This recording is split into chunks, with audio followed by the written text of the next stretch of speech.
अस्सलाम वालेकुम। नाना जी की कहानियों में अपने सभी सुनने वालों को खुशामदीद कहती हूँ। उम्मीद करती हूँ आप सब लोग खैरियत से होंगे, जहाँ होंगे खुश होंगे और मेरे चैनल की नाना जी की कहानियों को बहुत ज़्यादा पसंद भी करते होंगे। आज आप लोगों के साथ नाना जी की एक और बहुत ही ज़्यादा ड्रावनी कहानी शेयर करूँगी जिसे आप लोग बहुत पसंद करेंगे। तो चलिए अपने कानों में हैंड फ्री लगा लें और कहानी शुरू करते हैं। जुल्फकार कहते हैं कि नाना जी बताते हैं, एक दफ़ा शाह साहब के पास एक गांव से कुछ लोग आए। वो लोग जो थे बहुत ज़्यादा परेशान हाल थे। शाह साहब ने जब उनकी परेशानी दरियाफ्त की तो उनका ये कहना था, हम लोगों का जो गांव है वो बहुत कदीम और पुराना गांव है और हम लोगों के गांव में हम लोगों का एक बहुत बड़ा आबाई हवेली नुमा घर भी है जो बरगद के दरख्तों में घिरा हुआ है। हमारा घर बरगद के दरख्तों वाला घर मशहूर भी है। अक्सर लोग हम लोगों के घर को देखने भी आते हैं, सिर्फ इसलिए कि हमारा घर बहुत बड़ा है और मिट्टी का बना हुआ, उसी पुराने दौर का, जैसे हमारे आबा अजदाद ने उसे बनाया था। हमने भी आगे उसको मिट्टी का ही रखा और अपने घर को वैसे ही सजा कर रखा जैसे हमारे बुजुर्ग सजाते थे। हम लोग घर के अफराद बहुत ज़्यादा नहीं हैं, घर खासा बड़ा है, इसलिए घर का कुछ हिस्सा खाली भी रहता है। अक्सर रात के वक्त हमें अपने घर से कुछ अजीब आवाज़ें महसूस होती हैं। शुरू शुरू में तो हमें अपना वहम लगता था, क्योंकि हम लोग अक्सर उस साइड पर अपने माल मवेशी भी बांध देते थे। लेकिन उसके बाद जब वो जगह ख़राब होने लग गई, वहाँ पर गंदगी फैलने लग गई, तो हमने मवेशी दोबारा से डेरे पर रख दिए और हवेली को फिर से साफ कर दिया। वहाँ पर कमरों को साफ सुथरा करके सफाई करके बंद कर दिया। बरामदों में वो 3 कमरे और उनके आगे मिट्टी का एक सेहन और उसमें लगा वो पुराना पीपल का दरख्त जिसके साए में कभी हमारे बुजुर्ग बैठा करते थे, हुक्के पिया करते थे, शाम के वक्त चारपाइयाँ बिछा करती थी और ठंडी लस्सी पिया करते थे। वो सब किस्से कहानियाँ ही बन के रह गए। हम लोग ज़्यादातर हवेली के अगले हिस्से में होते थे। ये भी हवेली का ही हिस्सा था, लेकिन थोड़ा साइड पर करके बनता था। उसको सिर्फ और सिर्फ तभी इस्तेमाल किया जाता था जब कोई शादी या कोई ऐसा मामला होता था जब बहुत सारे लोग जमा होते थे या हमारी बरादरी जमा होती थी। ईद के दिनों में भी हम हवेली के उस हिस्से में भी मेहमानों को ठहराया करते थे। इसी तरह से एक रात की बात है, हम लोग अपने कमरों में सो रहे थे। सर्दी का मौसम था, हर तरफ सन्नाटा था। रात की तारीकी में सिर्फ और सिर्फ रात के हशरात की आवाज़ें ही गूंज रही थी। वो आवाज़ें रात का एक मखसूस मंजर पेश करती हैं। जब हर कोई सो जाता है, ठंडी हवा चलती है और रात को निकलने वाले हशरात बोलते हैं। उस आवाज़ के साथ हमें खर की आवाज़ भी आती थी। वो खर की आवाज़ ऐसे होती थी जैसे मिट्टी के सेहन के ऊपर कोई झाड़ू लगाता है, कोई सफाई करता है। मेरी बीवी की आंख खुल गई। उसने जब गौर करके सुनना चाहा तो ऐसा लगा कि बाहर दूर कोई झाड़ू लगा रहा है। आहिस्ता आहिस्ता वो आवाज़ करीब से करीब तर होती जा रही थी, पहले दूर, फिर बरामदों के करीब, और फिर ऐसा लगा जैसे कोई बिल्कुल कमरे के बाहर झाड़ू दे रहा है। मेरी बीवी डर गई। वो जल्दी से उठी, खिड़की के करीब गई और झांक कर देखने लगी कि बाहर कौन झाड़ू लगा रहा है। तो वो क्या देखती है कि जिस तरह से कोई काले रंग का वजूद उसकी आंखों से गुजर के गया है, लेकिन कोई झाड़ू नहीं लगा रहा था। उसे लगा कि रात का टाइम है, दरख्तों की शाखें हिल रही हैं, तो मुझे वो साया महसूस हुआ होगा। साथ ही झाड़ू की आवाज़ बंद हो गई। वो आकर दोबारा से चारपाई पर लेट गई। अभी थोड़ी ही देर गुजरी थी, हमारे घर में लगे सेहन के ऊपर से, हमारे घर में लगे दरख्त के ऊपर से उल्लू के बोलने की आवाज़ आने लगी। वो उल्लू बहुत ही वाज़े बोल रहा था। उसकी आवाज़ बहुत ही पुरस्कार और डरावनी लग रही थी। मेरी बीवी तो बहुत डर गई और वो समझ गई कि मामला कुछ और है। آج سے پہلے الو کی آواز کبھی بھی نہیں آئی کہ الو کے بولنے کی آواز بھلا کیوں آ رہی ہے۔ بے شک گاؤں کا علاقہ ہے، کھلے علاقے ہیں، کھیت کھلیان ہیں، فصلیں ہیں، برکت کے پرانے درخت ہیں، ان پر کئی طرح کے پرندے رہتے ہوں گے، اور الو تو ہوتا ہی رات کا پرندہ ہے، شاید ویسے ہی بول رہا ہو، لیکن یہ محض اتفاق تو نہیں تھا۔ جھاڑو لگنے کی آواز آنا اور اس پرندے کا بولنا، انہیں سوچوں میں گم وہ پھر سو گئی۔ صبح جاگی تو اسے رات والی ساری باتیں یاد آئیں اور اس نے ہو بہو ہم سب کو بتائی۔ ہم لوگ سب سن کے خوف زدہ ہو گئے۔ پہلے تو ہم لوگوں کو یقین ہی نہیں آیا، پھر ہم لوگ سارے اپنے کمرے سے باہر نکلے اور جا کر جب دیکھا تو وہ جو درخت تھا وہ حویلی کے اسی حصے میں تھا جو کافی عرصے سے خالی پڑا تھا۔ درخت کے آس پاس ایسے صفائی ہوئی تھی جیسے وہاں سے ابھی کسی نے جھاڑو لگایا ہے۔ سمجھ میں نہیں آ رہا تھا کہ یہ سب کیا ہے۔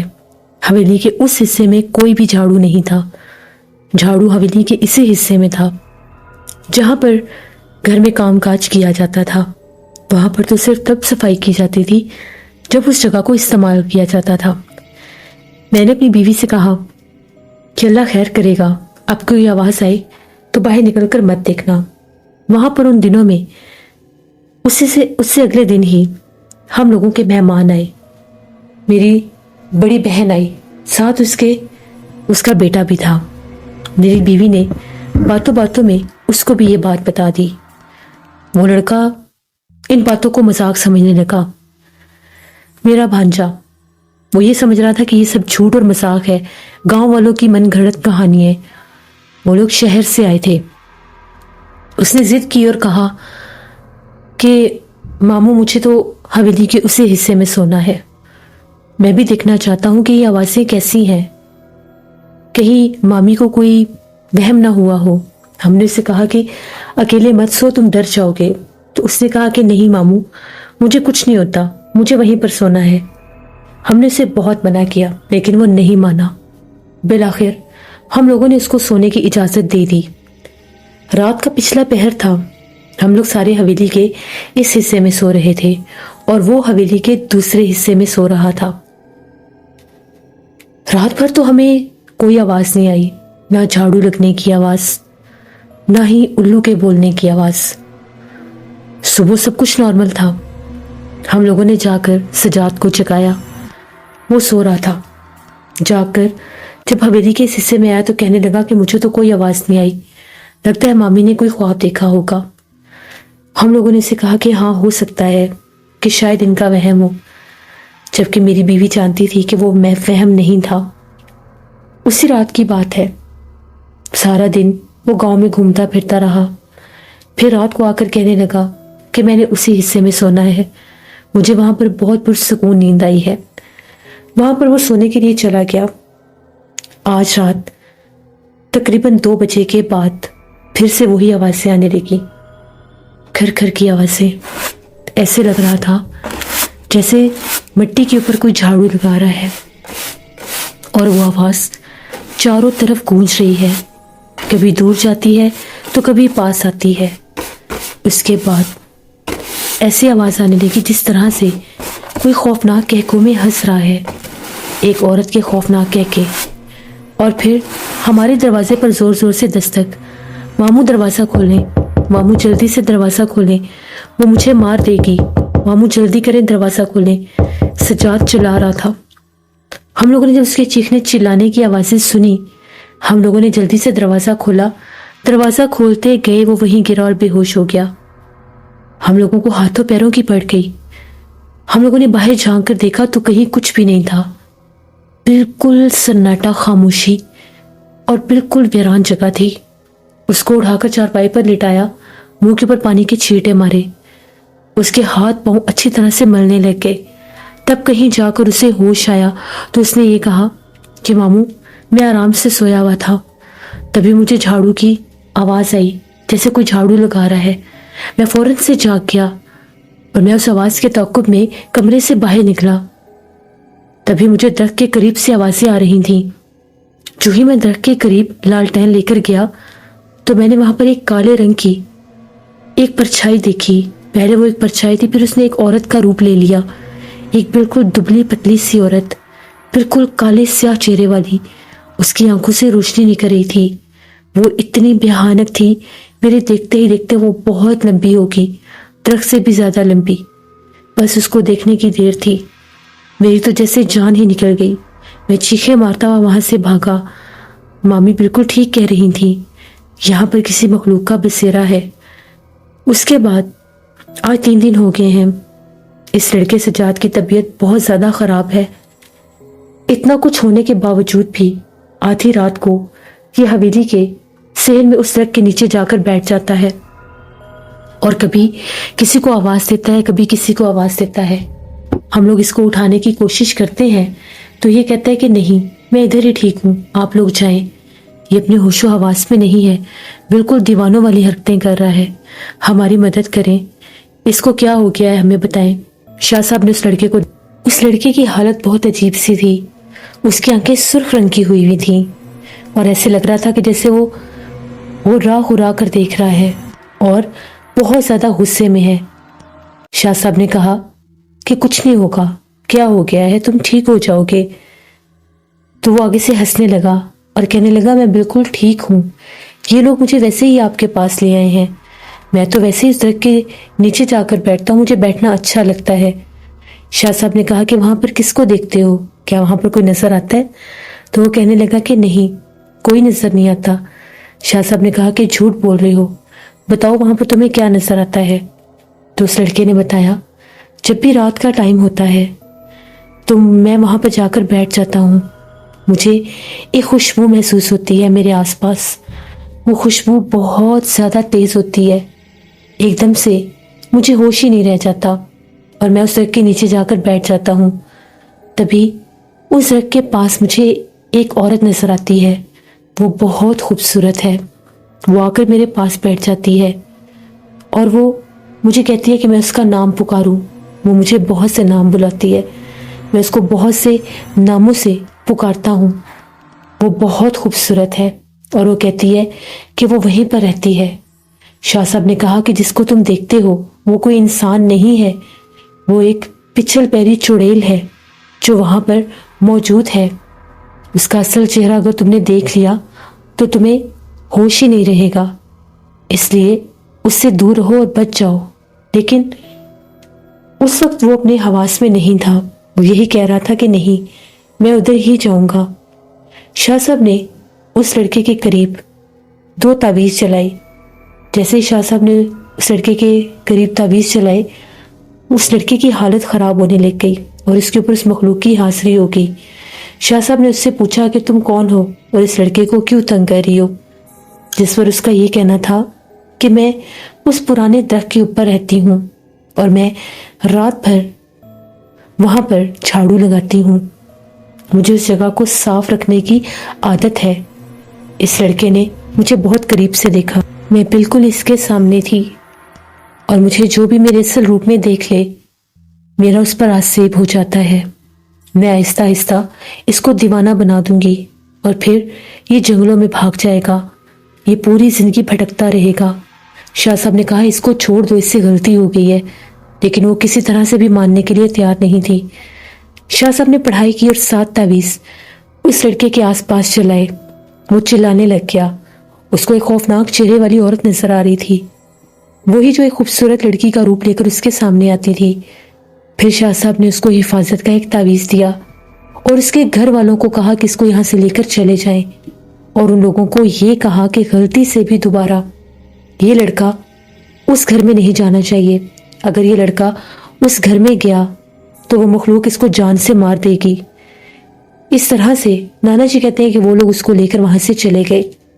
اس کے کچھ دن کے بعد وہ لوگ واپس آئے اور آ کر یہ کہنے لگے کہ وہ لوگ تو اسی دن یہاں سے چلے گئے تھے، اب اس لڑکے کی حالت بھی ٹھیک ہے، لیکن ہم لوگوں کو رات بھر وہ مخلوق بہت زیادہ تنگ کرتی ہے۔ پہلے جھاڑو کی آواز حویلی کے اس حصے میں سے آتی تھی جو ویران تھا، لیکن اب واضح طور پر ہم لوگوں کے حصے سے بھی جھاڑو لگنے کی آواز آتی ہے۔ ایسا محسوس ہوتا ہے کوئی ہمارے دروازے کے آس پاس جھاڑو لگا رہا ہوتا ہے۔ ہم لوگ بہت زیادہ ڈرے ہوئے ہیں۔ हमें बताएं हम लोग क्या करें। हम तो ना उस हिस्से में गए और ना ही हम लोगों ने उसे तंग किया। मेरी बीवी ने आवाज भी सुनी, उसके बावजूद वो उधर नहीं गई। और रात भर उल्लू के बोलने की आवाज भी आती है। उल्लू के बोलने की आवाज बहुत ज्यादा भयानक है। हम बहुत ज्यादा खौफजदा हैं। हम लोगों का आबाई घर है, बताएं हम लोग क्या करें। तो शाह साहब ने कहा कि हवेली का जो हिस्सा वीरान है उधर कोई तावीज नहीं लगाना। ये तावीज हवेली के इस हिस्से में लगाओ जहां पर तुम लोग रहते हो। उस हिस्से में से जो भी आवाज रात को आए उसके ताकुब में बिल्कुल भी नहीं जाना।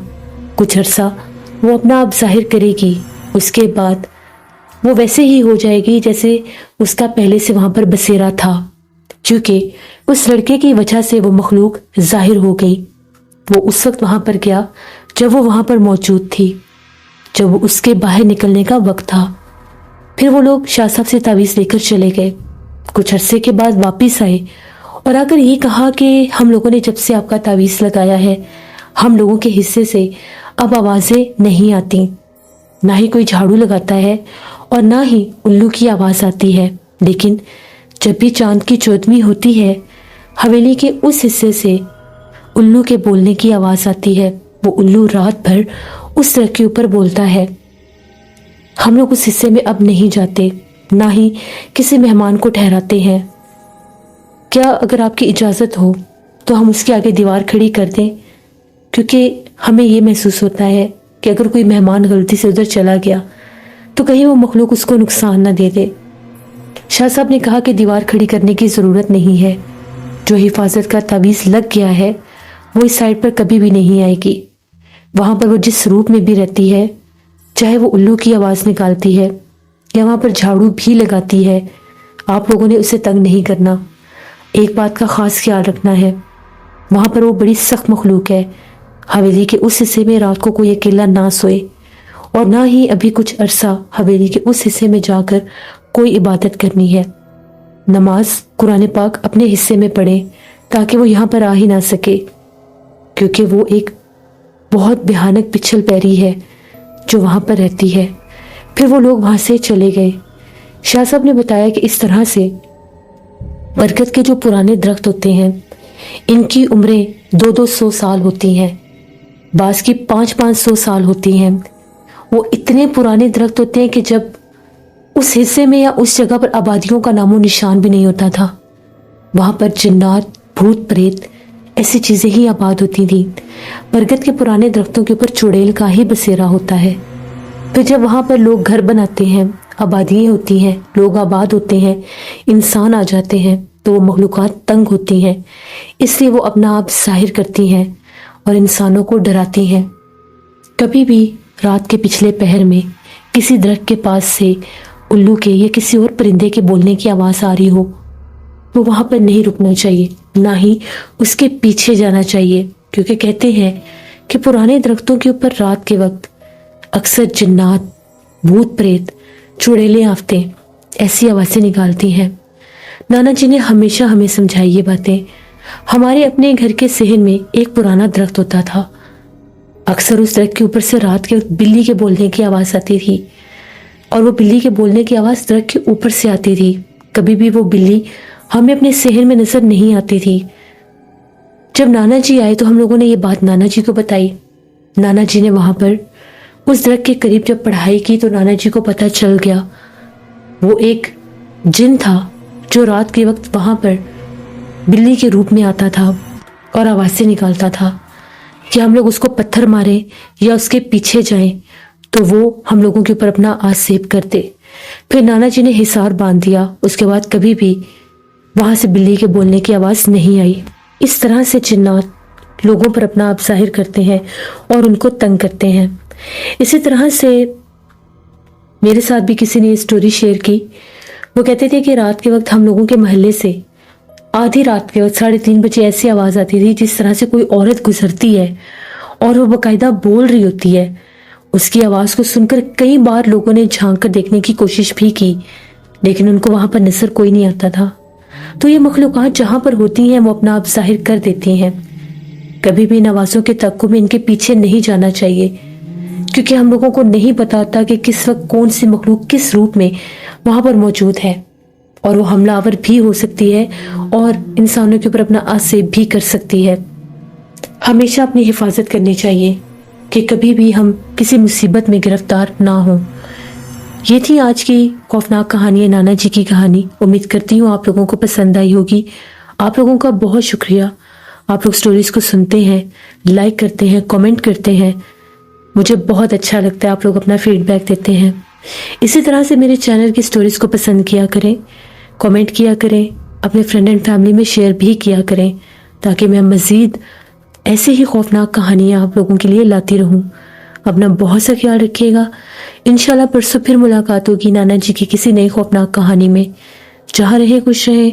Thank you for listening my stories. Stay tune. अल्लाह हाफिज़।